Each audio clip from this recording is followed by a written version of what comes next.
There's a lot of things going on in the world that are very upsetting to people. A lot of chaos, a lot of fighting, a lot of, government things going on, changes with the financial system. There's a lot of things that they're talking about silver and the dollar decreasing and a lot of things that create a lot of fear really in people. And so I would like to convey that we're all here with different, we get information from many different places. Carol, you get a lot of your information. First of all, I don't personally watch the news. Do the two of you watch the news anymore? Every now and then.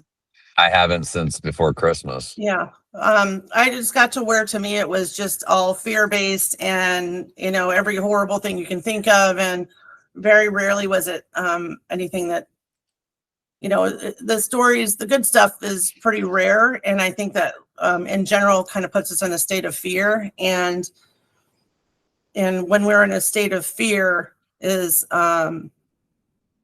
nothing makes sense. Everything's scary. Everyone's running around, and we lose our inner guidance system. And if we don't have a good inner guidance system, then we tend to fall into those fearful things. And today of all days, we've got the eclipse today. We've got the and the Chinese. It's a Chinese calendar. As the new year actually starts today.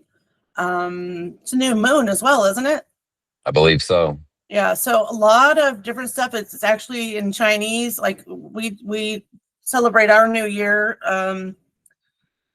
based on our calendar at the first, and then a lot of people turn in my opinion, everything's in my opinion from what I understand thus far.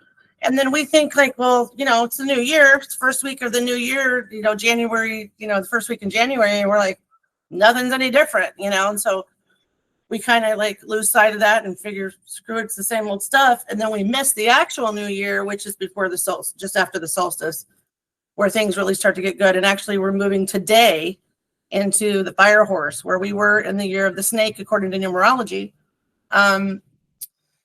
into the snake, where we're shedding stuff in an old cycle of many years and shedding stuff that we don't need anymore. The things that are not conducive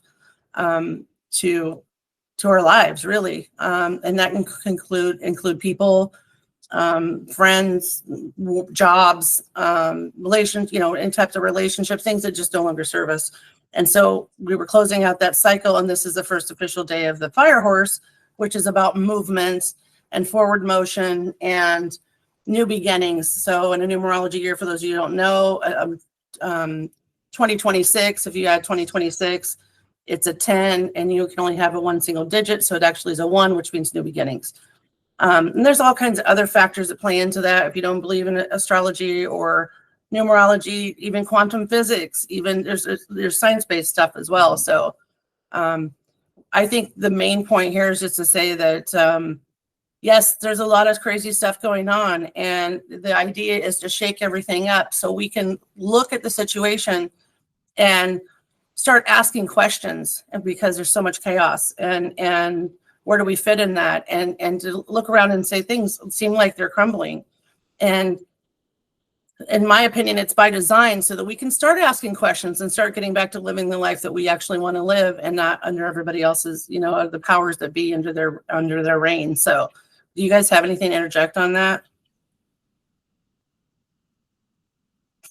He stated that quite well. Yeah. Yeah. What do you think, Carol? Do you have anything you wanted to add?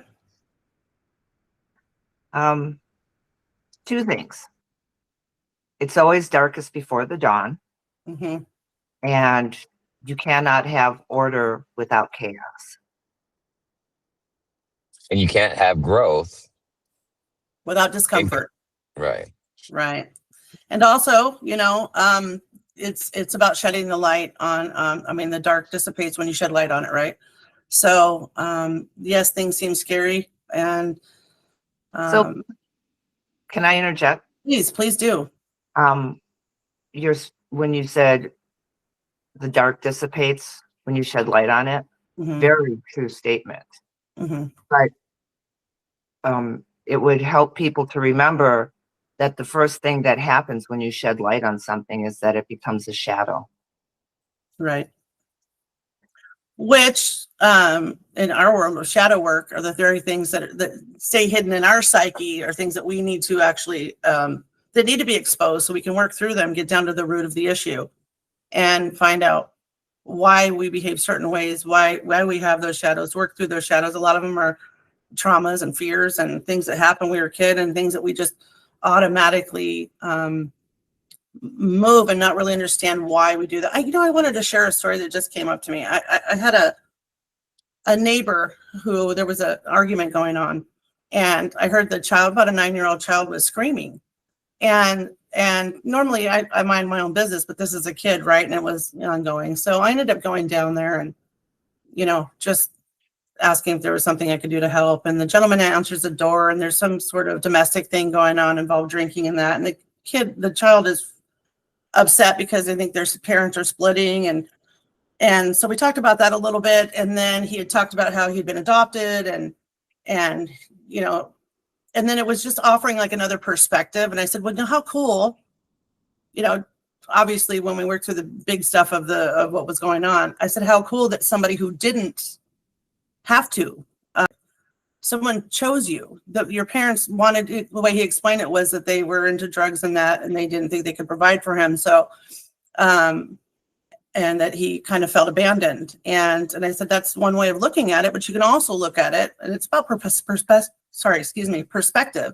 because then the other way you can look at it is, these young kids understood that they couldn't provide the life that was fair to you, so they decided to give it up to somebody that could. And these people who didn't have to take it on took you on and loved you in a way and supported you in that.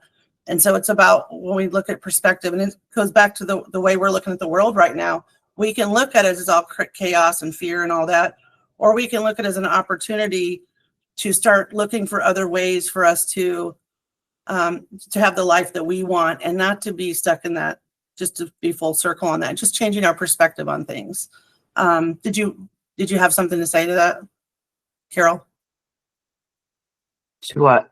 About changing perspectives, shining the light on the dark areas and that, illuminating them so we can get down to like the core of things. And another thing I want to talk about is I had a recent, I have a gal who's become a friend of mine, but she is, she's very much, and she'll tell you it's from her, again, childhood days. She didn't feel heard, and she didn't feel like what she had said mattered. And she is very kind, very giving, and to the point where she puts her own needs last. And there was a situation where she had someone that was coming to help out, but she thought, I really just want to sleep in today. And I said, well, then why don't you just tell this person you'd rather sleep in today and have them come later? And she said, well, I don't want to be upset with me and blah, blah. And I said, but you know what? You got to take responsibility for yourself and what your needs are. And once you do, then the universe will open up and give that to you, because they're not going to give things to you if you're just going to give it away. And so she ended up sending the gal a text saying, do you mind coming a little bit later?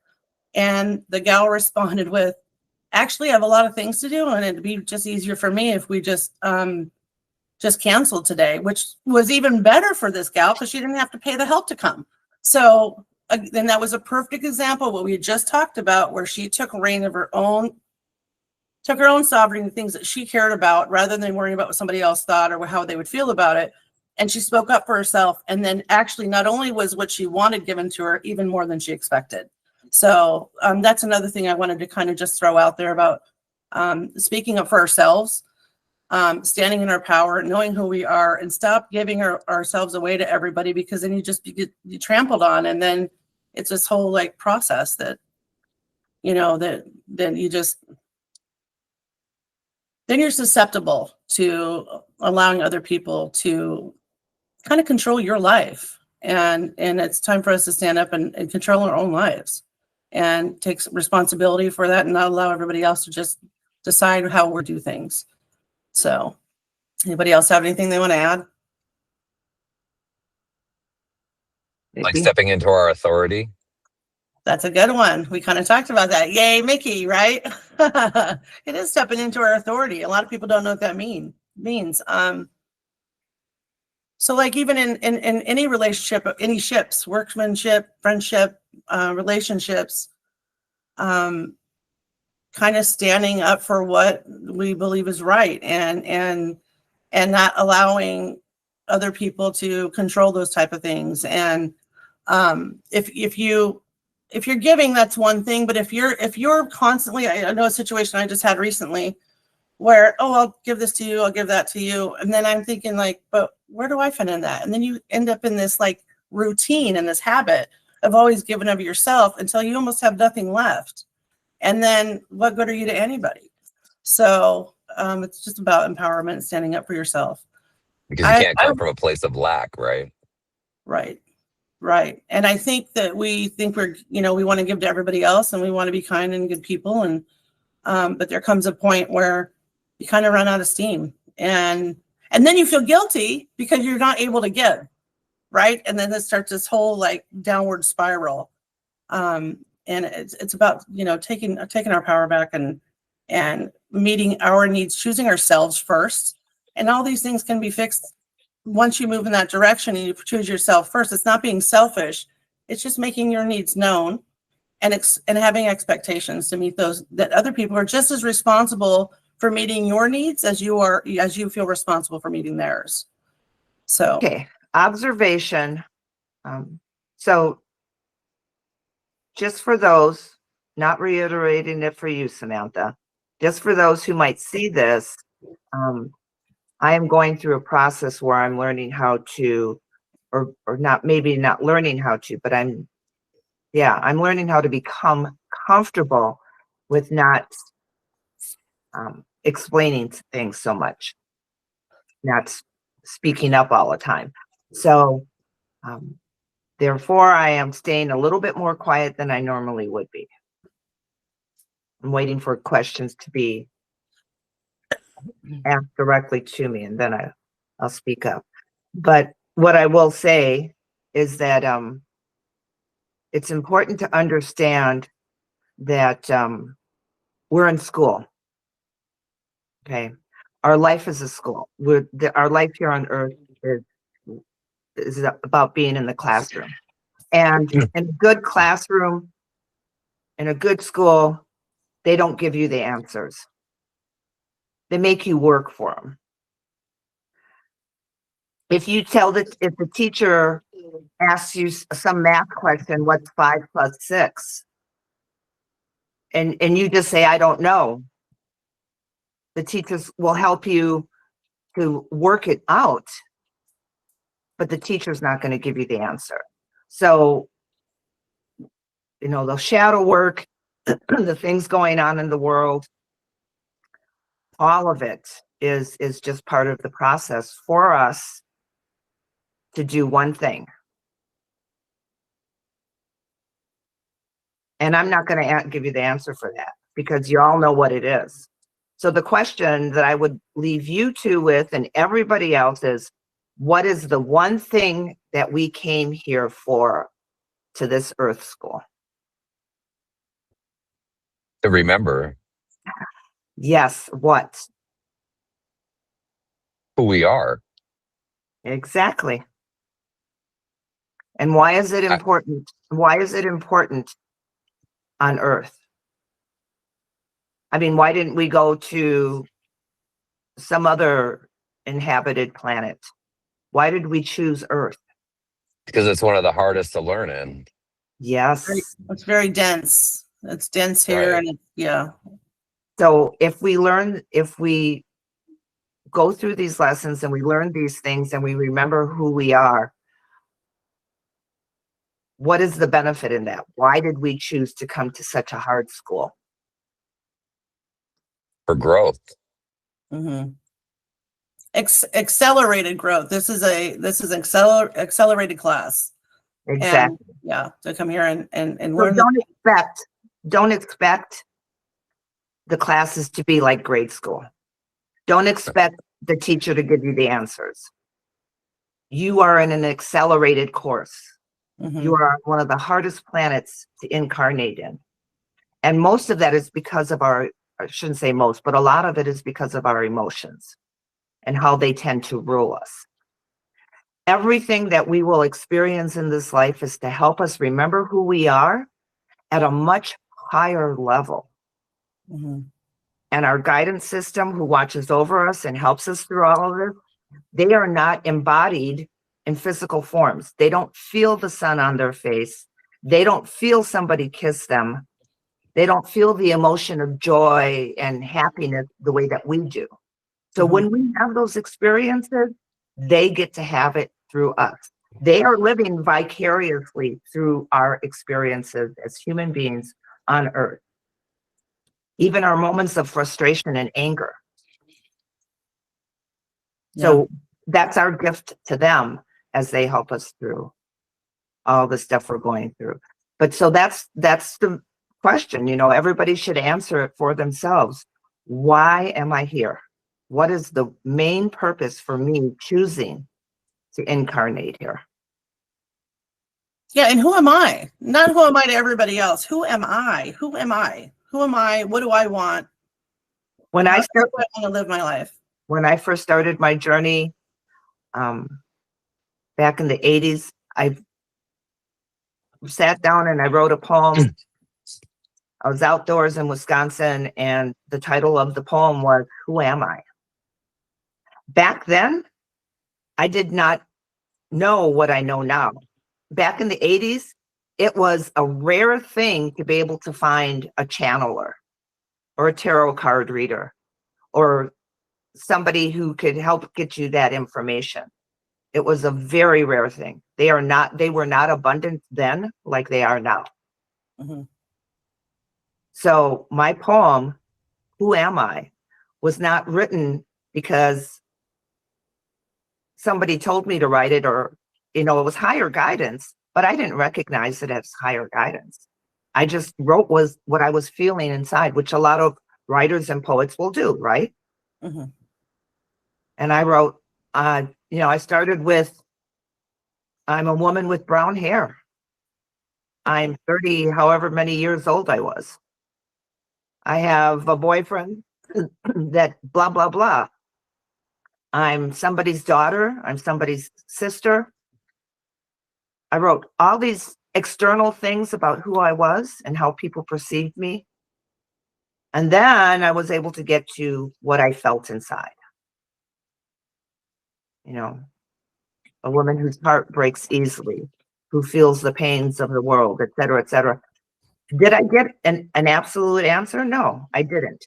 But it gave me like a jump start to start figuring out who I was. You have to ask the questions. If you don't ask the questions, you'll never get the answers. Yeah, and to add to that, because we're going to be wrapping up here pretty quickly, I just wanted about perspective. So when we were going through these difficult and challenging things, whether, like I said, be a job that you no longer really get excited about, or, you know, just the things that go on in our life, the difficulties, and to look at these things rather than it happening. I remember when I first started this journey and I was told, oh, the things in the universe are happening for you, not to you. And I'm like, what a crock of crap.